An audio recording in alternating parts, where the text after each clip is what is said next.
got something to do. All we're going to focus on is getting this thing back to the 305. Get this thing back to Miami. And things can shift very quickly. It's going to be a gnarly game in Denver that's built for the competitors that we have in our locker room. And by the time we get on that plane, all we're thinking about is get this thing back to Miami. Jokic and Murray are the best duo in the NBA Finals since... Let's go back and really make this historic. You know, let's go all the way back to the 90s with MJ. Let's go to the early 2000s with Shaq and Kobe. And I said, wait a second. Let's not dismiss LeBron and D. Wade in Miami. Okay, I think we need to go there. Peanut butter and jelly. This is good. This is good. Depends what kind of jelly. Yes, Depends what kind of jelly. If it's strawberry and we jelly, can all agree it's great. Big Halloween guy is the understatement of the century. Hey, this is going on about, 17, 18 years of this. So this is like going back a ways, this tandem. Who gets the 1v1?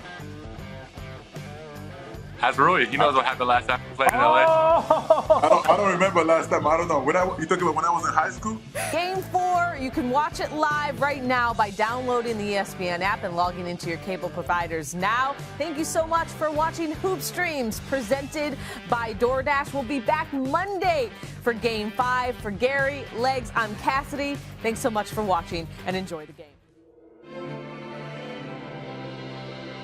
It's about holding that trophy collectively as a unit.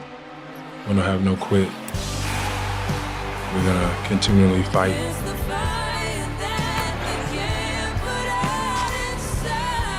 The peak draws near, the air grows thin, the highest triumphs come from deep within.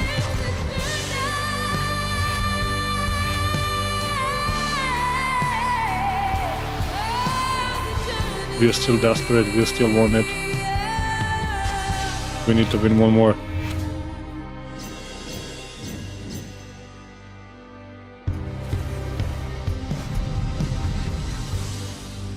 Will the journey end tonight?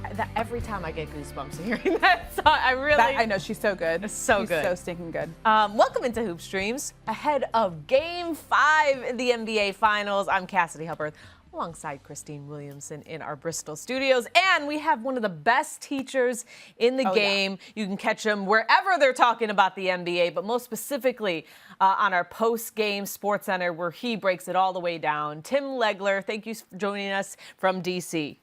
My pleasure. I can't wait to engage in some serious hoop discussion with you two. This series has given me a lot to talk about, particularly when you watch Denver play. There's a lot of teaching going on. Yes, and when you want to talk serious ball, we snatch change on Hoop Streams. That's how we do it. Exactly. But we have a lot to get to ahead of Game 5 in Denver. But first, let's see how the Nuggets got to this 3-1 advantage.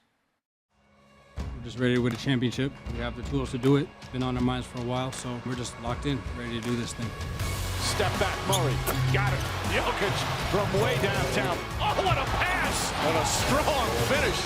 Aaron did it all for us tonight. He really did. Beautiful bounce pass. And the first double-digit lead of the game.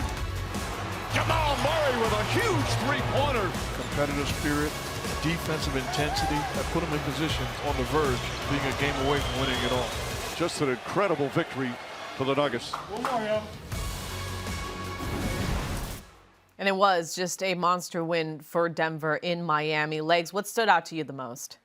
I think the fact that this was the one game for me in the entire postseason for Denver that really epitomized the team that they have, because we give so much credit, rightfully so, to Jokic and Jamal Murray.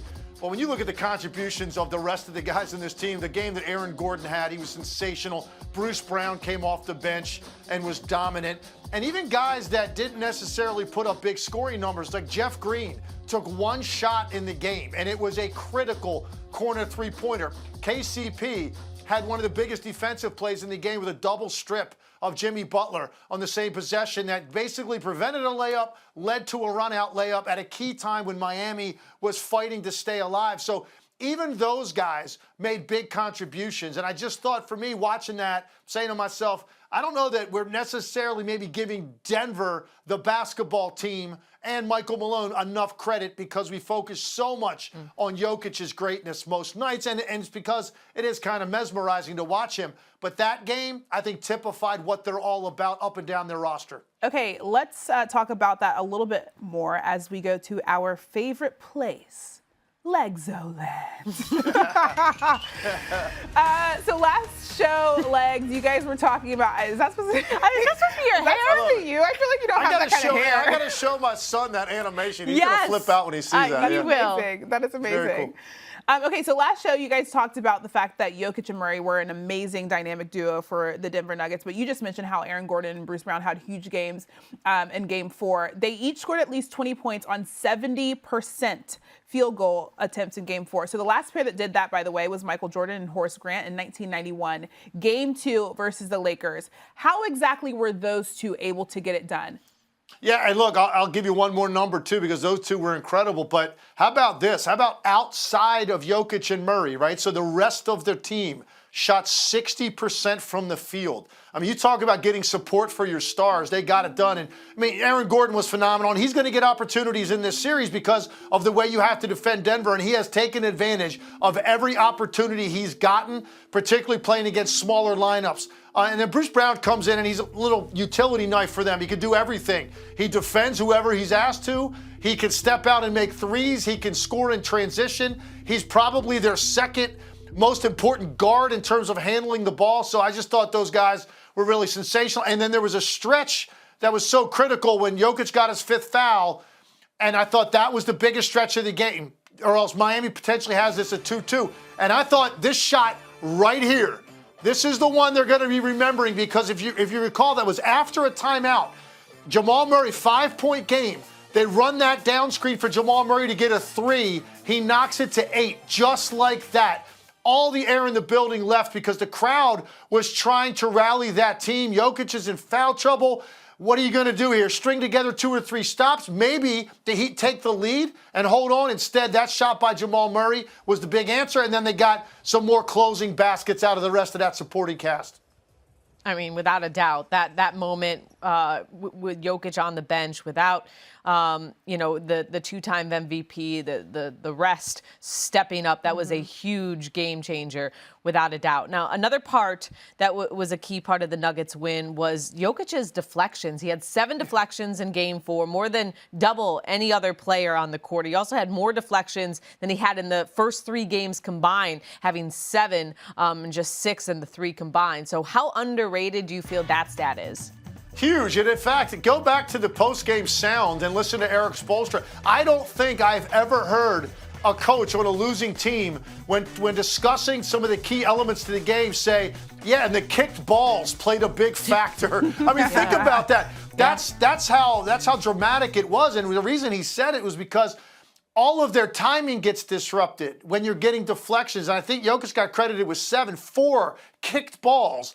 And a lot of those are, they're trying to hit somebody on a back cut or a back screen, and it looks like somebody's got space for a layup, and Jokic just puts one of those big paws out in a passing lane or sticks one of those feet out there, and it just disrupts the possession.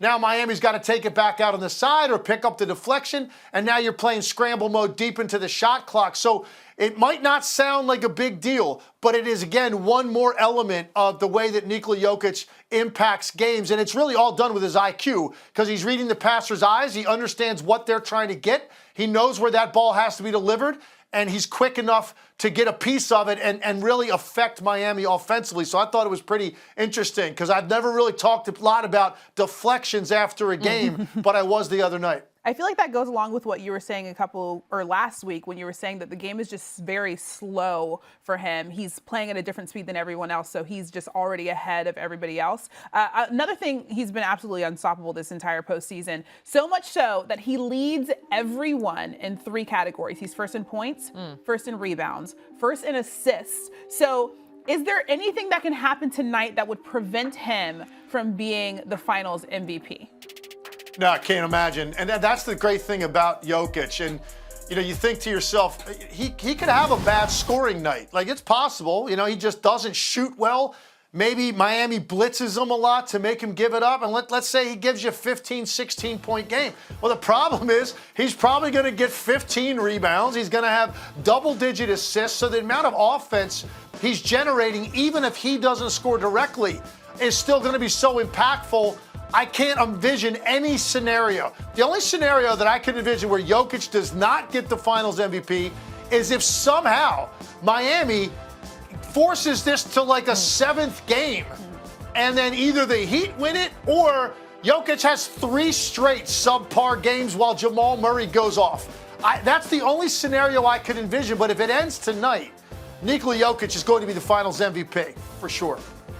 And so if they are able to wrap it up tonight, how do you sum up just this playoff run for Jokic? I mean, first round taking down Karl Anthony Towns, then DeAndre Ayton and the Suns, and then the third round against Anthony Davis bested him. I mean, obviously, we're having this conversation about him being the best overall player, but he took down 3 very good centers, cementing himself as the best center in the league. But where in history do you put this dominant playoff runs for Jokic specifically? It's so hard, because they're so different contextually because of the positions that guys play, who they have to go through to get there, what it means for the organization at the time. There's just so many factors, and we've been doing this playoff run for a long time, so it's hard to say specifically. Yeah. I'd put it here. Here's what I will say.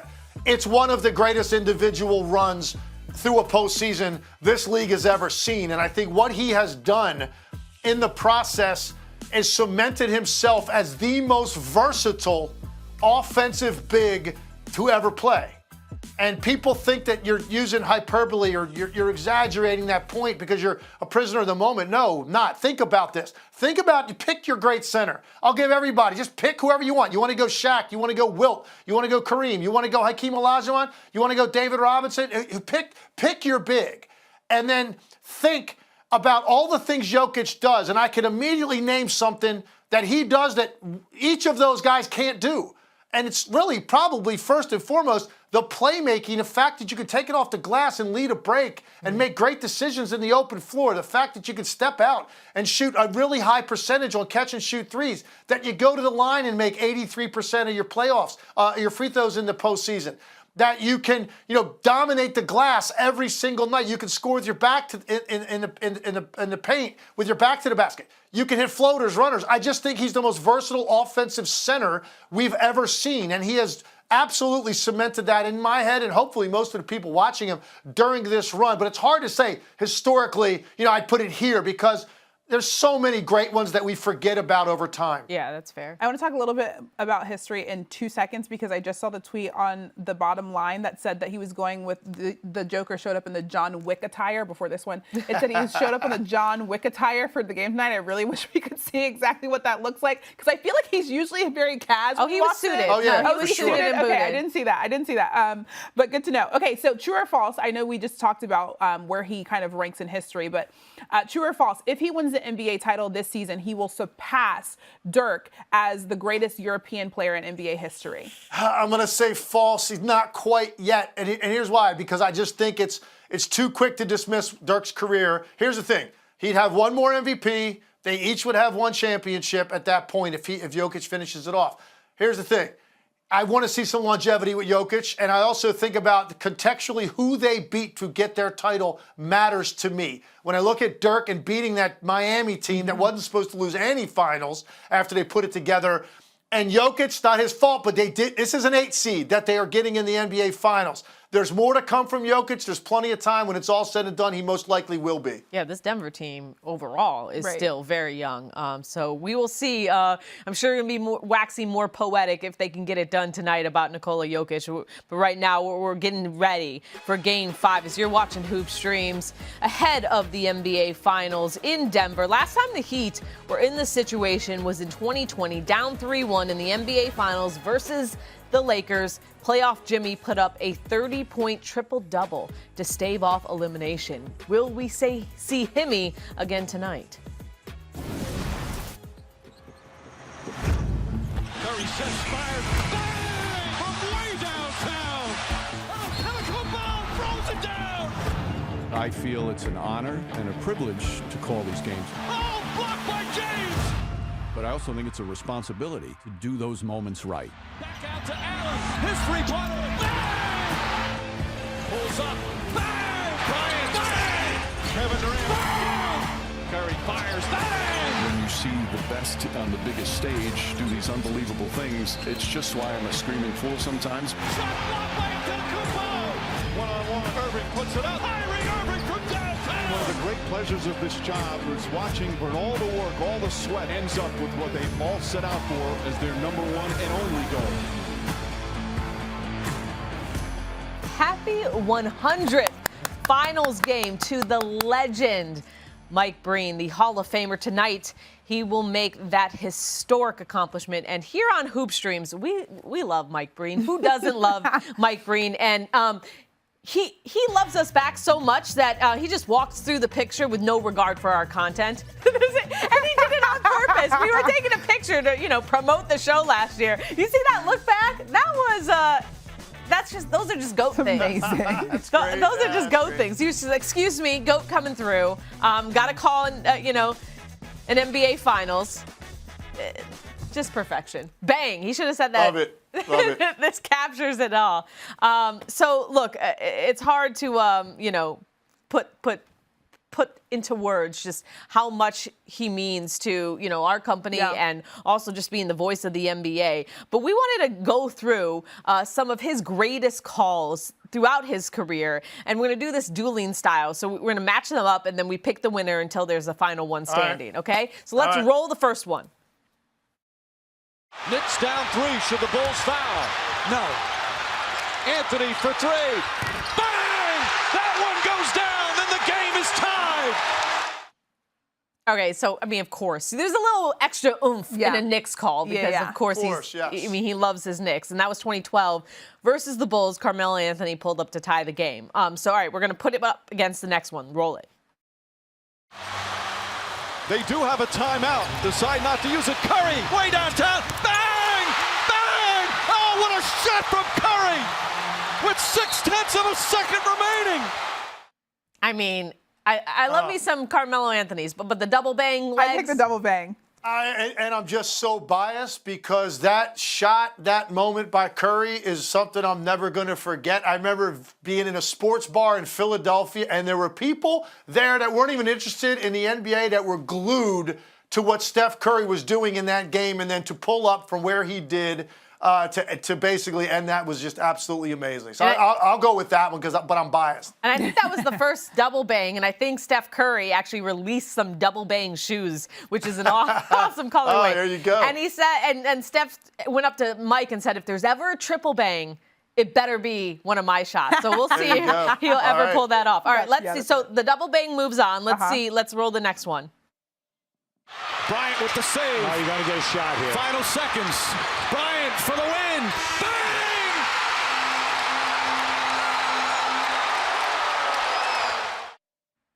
Bang! So that was on the road to calling his first NBA Finals in 2006. Oh, wow. Yes, so it wasn't in the finals, but that was during the playoff run with the late, great Kobe Bryant. Christine, what do you think? Better call than double bang? I'm going to take the double bang. I'm going to take the double bang over that one. Legs?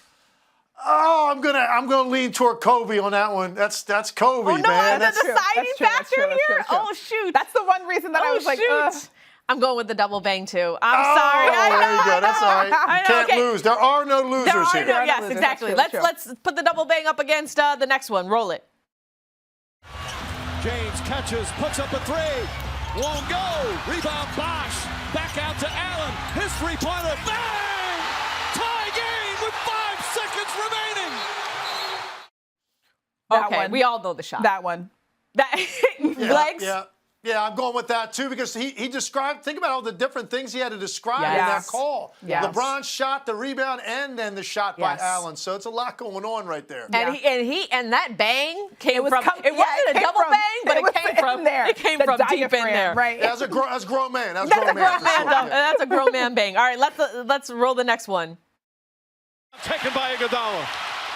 Iguodala to Curry, back to Iguodala, up for the layup. Oh, blocked by James. LeBron James with the rejection.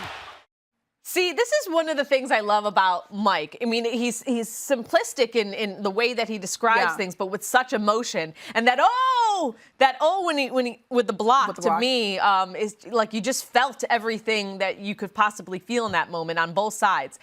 With that said, I think I'm still going to go with the Ray Allen three. Same. Legs? Oh, man, I might be partial to the LeBron block because I also think historically what that meant. Right. And to beat that team, a 73-win team, and that play basically is the one that sealed the deal, and then Kyrie shot. I probably lean toward that. Okay, well, we both had the Ray Allen shot, so that moves on. Yeah. All right, the last one. All right. Jokic back to Murray, another three-pointer. It's good! Jamal Murray red hot! And Mike, you didn't see this, but Jamal Murray just looked over here and said, bang. I mean, that's Very pretty cool. awesome. You already know. That's very cool. Right. Yeah. When you call your own bang, that's how you know you're an icon, you're a legend. I mean, if we're going to really play this game, I'm still going to go with the Ray Allen three winning it, but that was a pretty cool moment. Thank you to the Hall of Famer Mike Breen for all your iconic calls. And I wish we got a way off. Yeah, that's a good That would have been really good if we just got a compilation of way offs to include in that. But yes, that was really good. And really being truly one of the best in the business. Thank you, Mike, and congrats. This is Asia Wilson's team, and nobody should mistake that. With all due respect, I've been in work, and I'm not tired yet. I'll never give up or ever give in until I'm the best. I want to be great. Another rejection from Asia Wilson. Gotta go hard and do whatever it takes. I want to be great. That is so difficult to do. Not for Asia Wilson. For everybody else. I want to be great. Hey, you already know what it is, guys. We now welcome in two-time WNBA MVP and, of course, the reigning champion, Las Vegas's very own Asia Wilson to the show. So great to have you here today, sister. Thank you so much for having me. Of course. We're very excited. Okay, so as you know, it's obviously very busy in the sports world right now. The WNBA season is in full swing, right? We obviously know that there's a huge game tonight in the NBA Finals, but also the Golden Knights are one win away from the NHL championship finals trophy. So what's more exciting to you right now? Are you looking at the NBA playoffs? Are you looking at your season or the Golden Knights possibly winning the Stanley Cup? I mean, if I had to rank it, it would definitely be our season. Right. You got to say that. Finals. I got to say that. But I'm just super excited. Like, I'm a sports fan, especially when it comes to hockey. Like, I'm new to it. So I love to see just our city light up over sports because, like, you know, we kind of laid the foundation down. So it's super dope to see it all come together.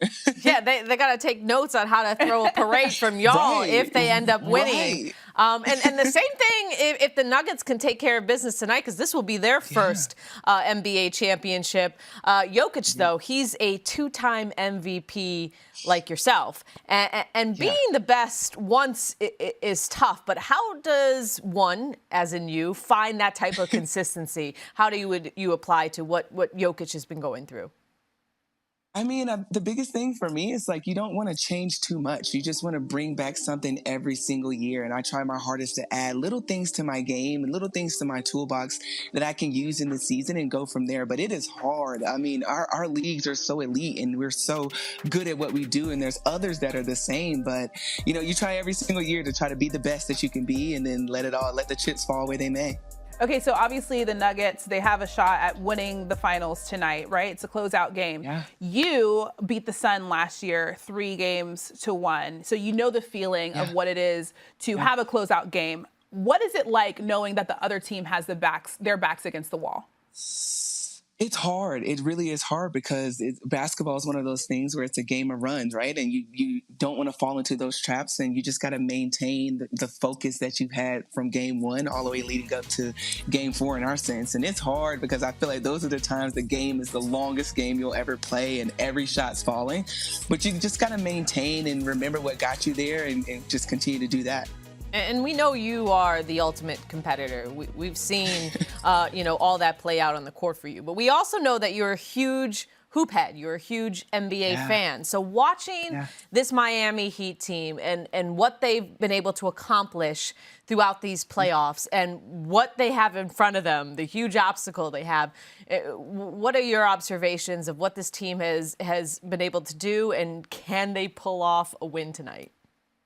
I mean, hey, I'm getting sick and tired of saying it, but the underdog factor is huge for them, right? Like, I mean, they're feeding off of just great role players, great players that have been in that locker room and stepping up when their name is called, and that's so key. But I think for them, in games like this, you just got to take it possession by possession. You can't think too big for it. And I remember Coach Staley would always say, don't get too high with your highs, don't get too low with your lows. And I think in those moments, you just got to weather the storm. It's going to be times where I feel like the Nuggets may be going on a run, but I think Miami is fully capable of returning that run. So just weathering the storm and understanding that it's going to be hard, but hey, it can be done. I'm not going to be here to be like, it can't be done, because you never know in the hoop world.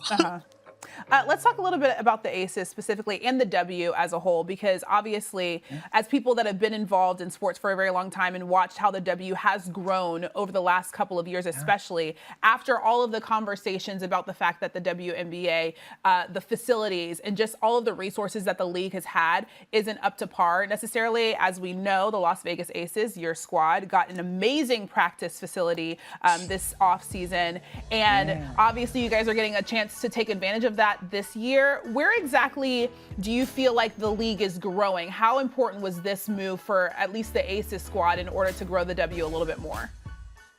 I think it's huge. I think it's one of those things where we're in a situation where we can say, put your money where your mouth is. Like, the orange hoodie is cute, but let's build from that. Let's grow from that. Let's use our resources to help the players, look good, feel good, play good. And I am so blessed to be able to be a part of a franchise that is a top priority, is making sure that we are good and we are treated like professional athletes. And when I tell you that practice facility is like chef's kiss amazing. Those pictures. I'm trying to come through just real quick. Just hang out on that white couch for a second. Right. It's incredible to be a part of. So I think it's just one of those things where we're slowly starting to get these owners and people that are really starting to watch the game, and we're growing. But at the same time, we're putting the product out there. We're showing up every single night, and it's great product, and people are loving it, and they want to buy that jersey, and they want to go to that city and watch that game. So, hey, the best is yet to come, I think. And especially if you're an Aces fan, because their team is off to an 8-1 start. You guys are feeling good and looking good, and you recently crossed the 3,000-point mark in your career. You've achieved so much individually and obviously as a team last year. How are you viewing your goals for this season? Oh, man. I just kind of take it all in stride, honestly. I of course, my main goal is to win a championship. I want to win another one with this squad and just have fun. I know it sounds cliche, but I feel like when people watch us play, we have fun. Like, we are who we are. You can see our personalities through our game, and that's what really matters. So I'm excited, and we got some great games coming up. I'm so glad we're home. We've been on the road forever, so I'm just excited just to get back into the flow of it at the house. Well, Asia, hopefully I will try to make it into an arena to watch you play at least one time this season. It's so great to watch you out there, and thank you so much for joining Hoop Streams. Thank you for having me. She's great. All right, now it's time for the main attraction. We're gonna get you ready for Game 5, but before we get to that game, we have to talk about a person/thing that is most likely questionable for the matchup tonight, and that is Bernie, who unfortunately was a recipient of a punch by one Conor McGregor, who was at the game in Miami. That was real. That punch, this was the one that I think sent him to the hospital. The one where his head was on the ground and Conor McGregor just kind of punched him right in the face. I think that McGregor didn't really realize that was a human. So I'm not exactly sure what was going on there. Lex's face. Your thoughts, Lex. What in the world is wrong with Conor McGregor? I mean, are you kidding me right now? We don't have enough time. We don't have enough time, Lex. Man. But Eric Spoelstra, he said that, Bernie's bouncing back. It just shows how tough the Heat really are. So, again, Heat culture strikes again. Let's just not have Conor McGregor strike again in another NBA game. Look, I hate to say it, but fortunately for Bernie, he can rest up, because I don't think he's going to get another home game this year, if you know what I'm saying. You wouldn't see Rocky put his $650,000 salary on the line is all I'm saying. You got that right. Highest paid mascot in the league knows better. All right, speaking of toughness, big news heading into this game, obviously. Tyler Hero available to play according to Spo. He said all hands on deck. We've been talking about this possibility throughout the finals. We know that the Heat have been struggling offensively. What kind of impact do you think he can have and bring tonight? I mean, he's a shot maker. He's their second most creative ball handler, so he can get places with the ball off ball screen. He's got deep range. He's an offensive weapon. And right now in a series in which they've had a very difficult time getting to 100 points, absolutely. Let's see what he's got. Now, look, it's been a long layoff, and so you don't know how sharp he's going to be. Hopefully, physically he feels okay, but you still have to go find your rhythm. That's going to be the hardest part in a game like this, but he is absolutely something that could inject some life into this Miami Heat team because of his ability to score the basketball. It's something they desperately need. No idea what's going on with his hair, though. Did you guys see him in White Men Can't Jump, by the way? Not yet. He was in there. He was at he was only in the end of this movie. He had his little acting debut. It was very adorable. Okay, so the Nuggets have won all 3 of their games against the Heat by double digits in the NBA Finals. If they do it again, they would tie the record for the most double-digit wins in NBA Finals history. So, Legs, when you think about that, just put into perspective how dominant this team has been throughout this NBA Finals run.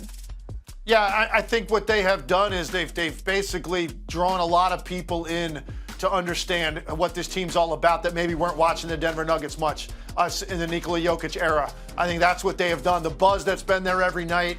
I think how complete their team has been. I love the fact about them. They're very businesslike in their approach. And I think they played up the fact that a lot of people were doubting if they were going to be able to pull this off. And were they legitimately, a championship caliber team despite being a 1 seed in the West because of all the turmoil in the Western Conference. So I think their approach, laser focus, they used all the outside noise to motivate themselves within that locker room. And you just have watched one of the most complete teams we've seen in recent memory, both ends of the floor. And really, it was Michael Malone who was doing most of the talking while everybody was just following. He was the one who was, putting the chip on their shoulder. In terms of the Heat, if they lose tonight, how do you think they'll be remembered in these playoffs? I think the only way you should remember this team is that they absolutely maxed out who they were. Right? This is not an NBA championship roster, in my opinion. And you look at what they had to do, the way their season went with all the injuries they dealt with, barely surviving the play-in, and then knocking out the Milwaukee Bucks, knocking out the Boston Celtics. I mean, most of the year, it was a foregone conclusion that we were going to see Milwaukee and Miami battle it out for a right to go to the finals, and probably the winner of that series, the favorite to win the whole thing.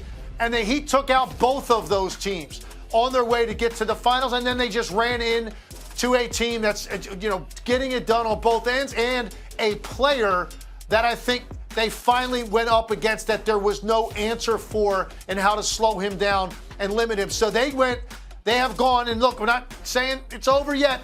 Denver's got to win another game, but this Heat team is just going to be a team that was basically the little engine that could. I mean, that's how you're going to remember this team. They maxed out the sum of their parts, and they put themselves on the map going into next year. You're going to have them now in higher regard than you probably would have. Yeah, you definitely got to put some respect on their name as well. All right, predictions. We got Game 5 tonight. Who do you got, Legs? I can't envision any scenario in which Denver went down to Miami to win 2 games to come home and let this thing continue. Right. They understand the importance of the moment. I think Denver gets their first championship tonight. Yeah. I mean, I said at the beginning of these finals, Nuggets in 5, and I believe it even more than I did before the series started. And I think, to your point, first NBA championship, they know the moment. Yeah. They're at home in front of those fans. And like you said, they're just too good. Game 5 is now, and you can watch it live on the go. Wait, what was your prediction? I meant to wear my Tyler Hero shirt tonight, but I didn't, so I'm going to go with the Nuggets because if I would have worn it, then maybe I would have. Yes. Yeah, of course. That just makes sense.